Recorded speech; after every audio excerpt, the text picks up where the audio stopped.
बजरंग दल ने जम्मू में बस पर हुए आतंकी हमले के विरोध में राष्ट्रपति के नाम सौंपा ज्ञापन। जम्मू कश्मीर में 9 जून को कटरा से शिव खोड़ी जाते वक्त बस पर आतंकियों ने फायरिंग कर दी थी, जिसमें 9 श्रद्धालुओं की मौत हुई।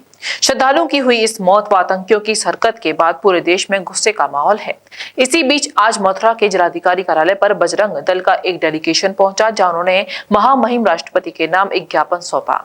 बजरंग दल के पदाधिकारियों ने कहा कि जम्मू कश्मीर में हुए इस आतंकवादी हमले के बाद संपूर्ण देश में रोष है। बजरंग दल ने इस कायराना हरकत की निंदा की है। उन्होंने केंद्र सरकार से मांग करते हुए कहा कि आतंकवाद को रोकने के लिए निर्णायक व ठोस कदम उठाए जाए व आतंकवादियों को संरक्षण देने वाले आंतरिक व विदेशी तत्वों पर भी कठोरता से कार्रवाई की जाए। जी बताएं, आज क्या पूरा मामला है जिसकी वजह से पूरा मामला ये है, 9 तारीख को वैष्णो देवी जम्मू से शिवखोड़ी की तरफ हमारी बस जा रही थी। यात्रियों की बस जा रही थी तो उस पर मिलिट्री वेश में आतंकवादियों ने अंधाधुंध फायरिंग की, जिसमें हमारे 10 तीर्थयात्री खत्म हो गए, बाकी बहुत सारे घायल हो गए। इसी संदर्भ में समस्त भारतवर्ष में विश्व हिंदू परिषद अनुसांगिक संगठनों ने इस कार्यक्रम का आयोजन किया है। ये कार्यक्रम ये अनुरोध करने के लिए किया है राष्ट्रपति जी से तो भाई इनका अच्छी तरह से कोई निकालना चाहिए, क्योंकि अक्सर हमारे जब भी कार्यक्रम हिंदुओं के होते हैं तो पाकिस्तान पोषित आतंकवादी हमारे ऊपर आक्रमण करते रहते हैं। इसलिए हमें सतर्क रहना है और निवेदन यही है कि कठोरतम कार्रवाई की जाए। जी बताएं, क्या मामला है? मामला ये जो 9 जून को जम्मू में जो श्रद्धालु जो गए थे उनके पास उनके ऊपर जो आत्मघाती जो हमला हुआ है, उसकी एक वजह ये भी रही है कि बार बार के जो अपराध होते हैं हम यूं ही सहन कर लेते हैं। कहा है कि बार बार के अपराधों को हम क्यों कर सह जाते हैं और ज्यादा संयम रखने वाले भी कायर कहलाते हैं। हमने राष्ट्रपति जी को ज्ञापन इसलिए भी सौंपा है कि जो आत्मघाती जो हमले होते हैं, श्रद्धालुओं को जो मारा जाता है, वो लोग इसको संयमता ना समझें। बाकी हमने उनके द्वारा उनके खिलाफ सख्त से सख्त कार्रवाई की मांग की है और डीएम साहब द्वारा भी आश्वासन मिला है कि दोषियों को सख्त से सख्त सजा दी। क्या लगता है आपको किसी के साथ ऐसा है इसको बसों में बिल्कुल यात्रियों के साथ घटनाएं हो रही हैं?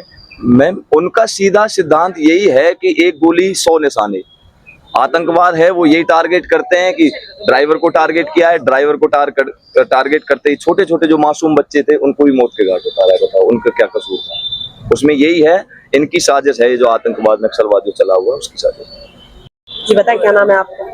जी, मेरा नाम रामेश्वर कटारा है और आज डीएम सर को हमने यहाँ पे ज्ञापन सौंपा है महोदय राष्ट्रपति जी के लिए, ताकि जो मैं पॉइंट करूंगा, इस्लामिक आतंकवाद जो हमें टारगेट कर रहा है सनातनियों को, क्या हम अपने धर्म को नहीं निभा सकते? हम माता वैष्णो देवी जी के दर्शन करने के लिए जा रहे हैं, अगर वहां भी हमको टारगेट किया जा रहा है, अगर हम सनातनी अगर भारत में सुरक्षित नहीं है तो हम कहाँ सुरक्षित होंगे? हमको जगह जगह देखने को मिलता है, हमारी शोभा यात्रा होती है, तब इस्लामिक आतंकवाद। मैं क्लियर कह रहा हूँ, जरूरी नहीं है कि अगर किसी के हाथ में अगर AK-47 है तभी वो इस्लामिक आतंकवाद है। अगर वो हमारी शोभा यात्रा पे अगर हमले कर रहे हैं, अगर हमारे माँ बहनों को मार रहे हैं जो कि श्रद्धालु हैं, कोई लड़ने के लिए नहीं गए वहां पे। कोई कह सकता है कोई लड़ने के लिए गए, कोई 1500 किलोमीटर दूर से जाता है, कोई 2000 किलोमीटर दूर से जाता है, और क्या करने के लिए जा रहे हैं? अपने आराध्य अपनी हमारी जो माता है उनके दर्शन करने के लिए जा रहे हैं, और ये इस्लामिक आतंकवाद घात लगा के वहां पे टारगेट कर रहे हैं। ये गलत है, ये बहुत गलत है। और जब हमारा सनातनियों का जब आक्रामक रवैया होता है तब हमको चुप कराया जाता है। आगे से हम चुप नहीं होंगे, आगे से ये चीजें नहीं होनी चाहिए। ये राष्ट्रपति महोदय को हमने ज्ञापन सौंपा है डीएम सर के थ्रू, और ये चीजें बहुत गलत है। मैं आपको फिर पॉइंट कर रहा हूँ, ये एक सरासर इस्लामिक आतंकवाद है। हमको बिल्कुल नहीं चूकना चाहिए, हमको सत्य बोलना चाहिए। ये इस्लामिक आतंकवाद है, इस्लामिक आतंकवाद मुर्दाबाद मुर्दाबाद। जी बताएं, क्या नाम है आपका और क्या पूरा मामला है? राजू राजपूत, जिला संयोजक बजरंग दल मथुरा ग्रामीण। आज जो ज्ञापन दिया गया है, जो जम्मू कश्मीर में आतंकवादियों द्वारा हमारे जो श्रद्धालु थे उन पर आत्मघाती हमला किया गया, उसमें हमारे 10 श्रद्धालु शहीद हो गए। आज हमारे राष्ट्रपति महोदय के द्वारा ज्ञापन दिया गया जिला अधिकारी महोदय के माध्यम से। ऐसे जो आतंकवादियां हैं जो हमारे श्रद्धालुओं पर आत्मघाती हमला करते हैं, इन पर कठोर कार्रवाई की जाए। आज जिला अधिकारी से आपने मांग की है, क्या आश्वासन दिया है?